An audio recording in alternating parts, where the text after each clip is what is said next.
কারণ কোন লোকের এত বড় পাওয়ার যে মুসা আলাইহিস সালামকে গনে না। এই লোকটা কে? এই লোকটা এখন পর্যন্ত জীবিত আছে, জুড়ে বলেন সুবহানাল্লাহ। কিয়ামত পর্যন্তও জীবিত থাকবে, সুবহানাল্লাহ। আর আস্তে গুণ সুবহানাল্লাহ। এই লোকটা এখন পর্যন্ত জীবিত আছে, নামটা আমি কইতাছি।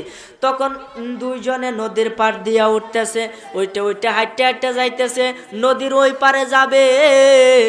এটা মুসা আলাইহিস সালামকে পরীক্ষা করার জন্য এটা হইতেছে, যাইতেছে, হাঁটতেছে, দেখে কোনো নৌকা নাই, ওই পারে যাওয়ার মতো কোনো যানবাহন নাই।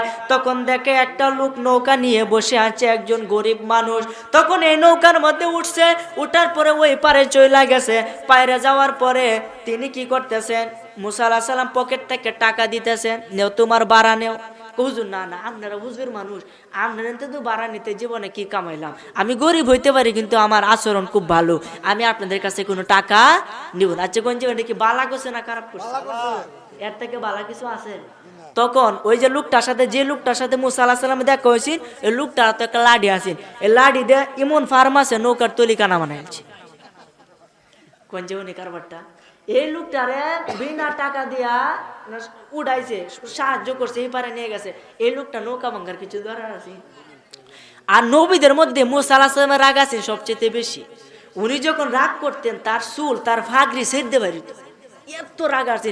তিনি রাগে কইতাছে, হুজুর আপনি যে কামটা করলেন এটা কি কোনো ঠিক কাম হয়েছে? এটা কোনো ন্যায় হয়েছে? চলে আসে সাইকেল